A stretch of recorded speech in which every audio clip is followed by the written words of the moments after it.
அஸ்ஸலாமு அலைக்கும் வரகாத்து கைஸ். நம்ம சிஎஸ் ரேங்க் ஏற்றலான்ட்டு போர் அடிக்கணும் ஒரு மேட்ச்சுக்கு வந்தேன். டீம்மேட்ஸ்லாம் கூப்பிட்டுக்கிட்டு அதோட ஷார்ட் கன்லாம் எடுத்துகிட்டு போனோம். அங்கிட்டு போயிடுவோம் அவங்க இடத்துக்குன்னு. இங்கே நினச்சி ஒரு நாள் வெயிட் பண்ணேன், இன்னும் வரல. அதோட அங்கிட்டு போயிட்டு இந்த வீட்டுக்கு மேலே டீம்மேட்ஸ்லாம் ஏறுறேன். சரி நம்மளும் ஏறி போவோம், வந்தால் என்ன அப்படி அழுத்தி முடிச்சிடுவோன்ட்டு ஏறினேன். பார்த்தா அந்த வீட்டில் ஒருத்தன் இருக்கான். சரி சும்மா விளையாட காட்டுவோன்னு ஷார்ட் கன் தான் வச்சுருக்கேன், ரேஞ்செலாம் போகாது, சும்மா சுடுவேன். பின்னாடி ஒருத்தன் ஏறா பாருங்க என் டீம்மேட்டில், அவன் இருக்கான். அவன் ஏறிடுவான்னு நினச்சிட்டு அவன் பாட்டுக்கு சும்மா சுட்டு சுட்டு காமிச்சிட்டு இருந்தான். அப்போ லைஃப்பை குறைச்சி விட்டான், வெடியை போட்டு அங்கே இருக்கான் ஒருத்தவன்.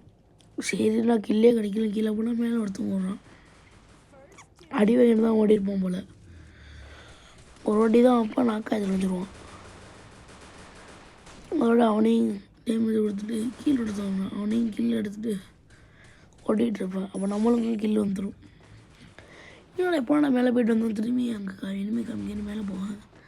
பார்த்தா அங்கிட்டு கீழே போனோன்னே உட்காங்க மாட்டேன் விடுவான். பண்டை பிள்ளையை பார்த்துனா 2 பிளேட் போவோம், சாக மாட்டான். அதுக்கடுத்து ஒரு பிளேட் வச்சுட்டேன், நாக்காயிட்டான். அடுத்த மேட்ச் தான் மங்கமான ஒரு ஏஸ் அடிச்சிருப்போம். அந்த கேம் பிளே பிடிச்சிருந்தா மறக்காமல் சப்ஸ்கிரைப் பண்ணிடுங்க, லைக் பட்டன் அமைக்கிடுங்க.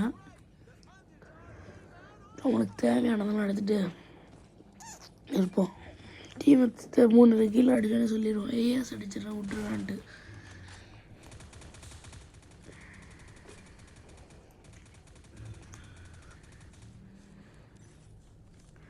போனதுலேயும் நம்ம தான் கூட கீழே 2 கீழே வச்சுருக்கோம்.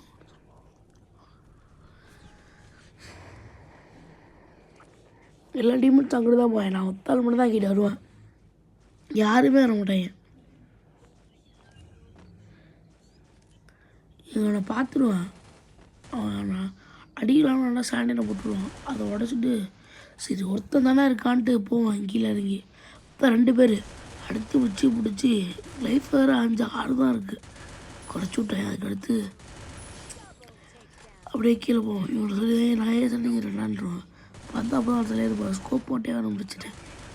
அதுக்கடுத்து அவனை கீழே எடுத்துகிட்டு அவனோட அடிச்சு நான் வரணுன்ட்டு பார்த்தா டீமோட அவசர இடத்துல போய் நாக்காய் கிடப்பான். ஸோ டப்புன்னு போவான். மெடியில் தான் இருப்பான் போல்.